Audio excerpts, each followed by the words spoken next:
Ke-17, Kalandra bodoh. Galika merebahkan dirinya di atas tempat tidur setelah berendam cukup lama di bathtub.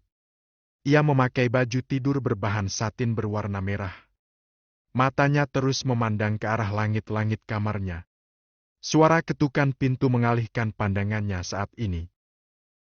"Iya," ucap Galika yang tidak mengubah posisinya sama sekali.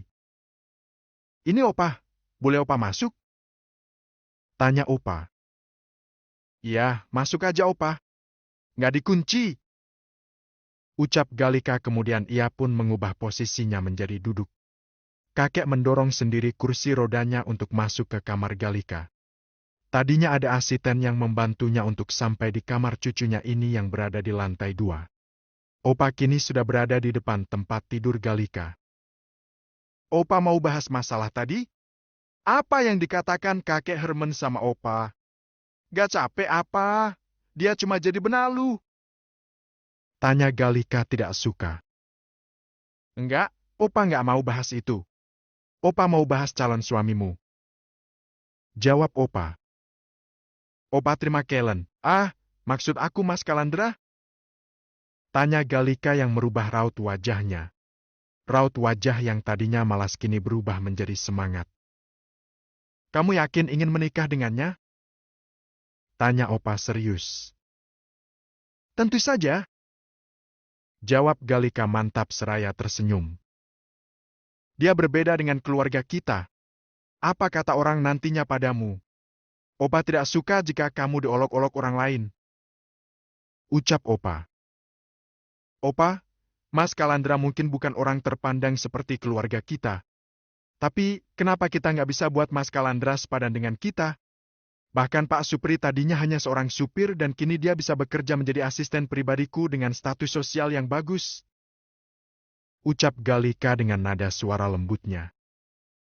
"Yang ini beda sayang.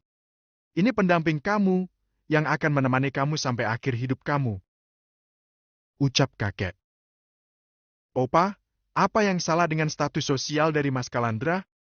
Kalau di dunia ini tidak ada kaya dan miskin pasti Opa tidak akan mempermasalahkan, kan?"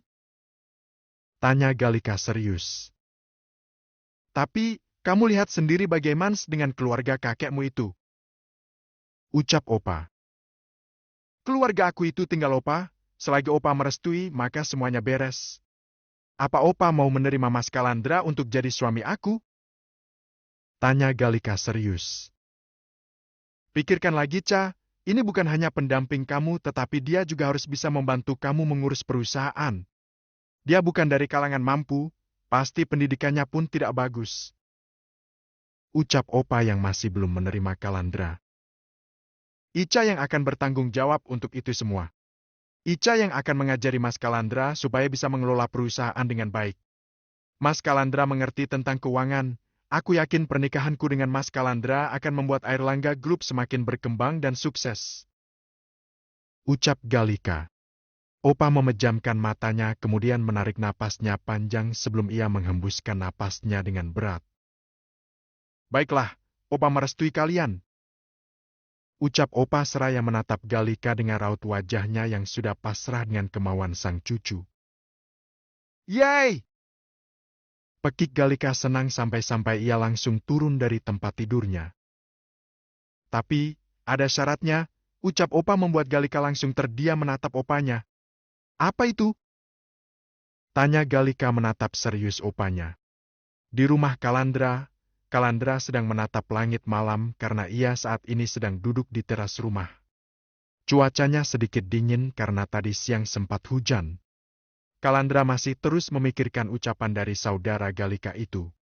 Ia masih tidak bisa jika tidak dipikirkan. Ia tidak mempermasalahkan jika memang Galika bukan seorang perawan. Tetapi ia lebih mempermasalahkan apa Galika tega melakukan aborsi. Segalak-galaknya Galika, orang yang dingin tetapi juga bisa baik pada orang lain, ia yakin Galika tidak akan sampai hati menggugurkan kandungannya begitu saja. Mungkin bisa saja, jika pria yang menghamili Galika itu tidak bertanggung jawab. Namun, mustahil jika Galika melakukan aborsi hanya karena pria yang menghamilinya tidak bertanggung jawab. Sibuk dengan segala pemikirannya, tiba-tiba handphonenya berbunyi. Kalandra sempat terkejut tetapi ia segera mengangkat panggilan teleponnya. Halo? Jawab Kalandra ketika sambungan telepon sudah terhubung. Belum tidur? Tanya orang yang menelponnya. Belum, Anda sendiri belum tidur? Tanya Kalandra. Aku hanya mau mengabari kamu, jika Opa sudah mengizinkan kita menikah. Kamu kapan mau datang menemui opaku dan melamarku secara langsung pada Opa? Aku akan menyiapkan semuanya jika kamu sudah menentukan tanggal kamu mau melamarku. Ucap Kalandra. Hah? Bagaimana? Tanya Kalandra yang menjadi terkejut dan ia melontarkan pertanyaan yang ambigu. Apa yang bagaimana? Tidak ada yang bagaimana, hanya ia cukup menjawab tanggal atau hari ia ingin melamar Galika. Tetapkan tanggal kamu melamarku ke Opa. Selebihnya aku yang mengurusnya.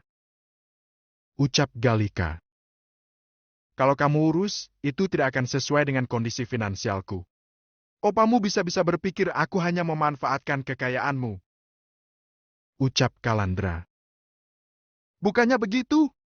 Kamu menikah denganku kan karena uang? Tanya Galika, kemudian ia terkekeh setelah mengucapkannya. Sudah, jangan dipikirkan, biar itu jadi urusanku. Kamu tinggal menentukan saja kapan kamu mau menemui Opa. Ucap Galiaca. Tapi, setidaknya harus ada keseriusan dariku supaya Opa lebih yakin. Ucap Kalandra. Hahaha, sudahlah. Yang penting Opa sudah mengizinkan kita menikah. Jadi, tidak perlu sampai seperti itu. Kamu cukup tentukan kapan kamu akan datang melamarku pada Opa. Ucap Galika. Aku ikut denganmu saja. Ucap Kalandra. Hari Minggu ini, datanglah bersama Kalula. Ucap Kalandra. Itu tidak mungkin. Bagaimana aku menjelaskan padanya? Ucap Kalandra yang sedikit meninggikan suaranya. Ia langsung membekas mulutnya karena tersadar suaranta meninggi sedangkan ini sudah malam. Bisa-bisa ia dikau tegur tetangganya. Apa yang harus dijelaskan? Tidak perlu ada yang dijelaskan. Katakan saja apa yang pernah aku katakan pada Opa tentang hubungan kita, jika memang dia bertanya. Ucap Galika. Tapi dia tahu. Aku sudah memiliki hubungan dengan... Berisik! Potong Galika cepat. Jika dia bertanya lagi, katakan kamu berselingkuh denganku. Tapi karena perbedaan status, kita tidak bisa menikah dan kamu memilih dengan mantan kekasih sialanmu itu. Kesal Galika. Jangan katakan dia sialan. Marah Kalandra dengan nada tegas tetapi suaranya kecil supaya adiknya tidak mendengar apa yang dia ucapkan. Lantas apa jika bukan wanita sialan? Hanya karena kamu belum menikahinya dia menikah dengan lelaki lain. Apa itu bukan wanita sialan? Tanya Galika dengan nada suara yang terdengar begitu kesal. Tidak lama ia mengatakan hal itu, ia pun langsung menutup panggilan teleponnya. Kalandra menjauhkan ponselnya dan menatap layar handphonenya yang menampilkan panggilan sudah berakhir. Apa pulsanya habis? Tapi tidak mungkin. Ucap Kalandra. Kalandra kemudian mendial nomor Galika, tetapi tidak diangkat sama sekali. Akhirnya Kalandra pun mengirim pesan pada Galika. Kenapa mati? Angkat teleponnya. Ucap Kalandra. Tidurlah, aku sudah mengantuk. Balas Galika. Ya sudah kalau begitu. Selamat malam dan selamat beristirahat. Ya. Hanya jawaban singkat itu saja yang Galika kirimkan.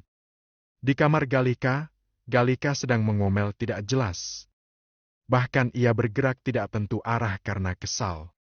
Ia kesal karena Kalandra membela mantan kekasih sialannya itu. Menurutnya, mantan kekasih Kalandra itu wanita sialan, wanita brengsek karena meninggalkan Kalandra hanya Kalandra meminta waktu untuk tidak menikah terlebih dahulu. Apa salahnya untuk menunggu? Seharusnya ia mengerti dengan keadaan finansial Kalandra. Apalagi wanita itu hanya bekerja sebagai seorang sia saja, Kalau memang ingin menikah ya yakinkan Kalandra jika ia siap dengan apapun yang terjadi di pernikahan mereka nantinya. Bukan malah tiba-tiba memberikan surat undangan dan hanya berkata, datanglah ke pernikahanku. Tanpa ada ucapan putus tetapi memberikan undangan pernikahan pada pria yang masih berstatus kekasihnya. Apakah itu bukan seorang wanita brengsek? Ergi!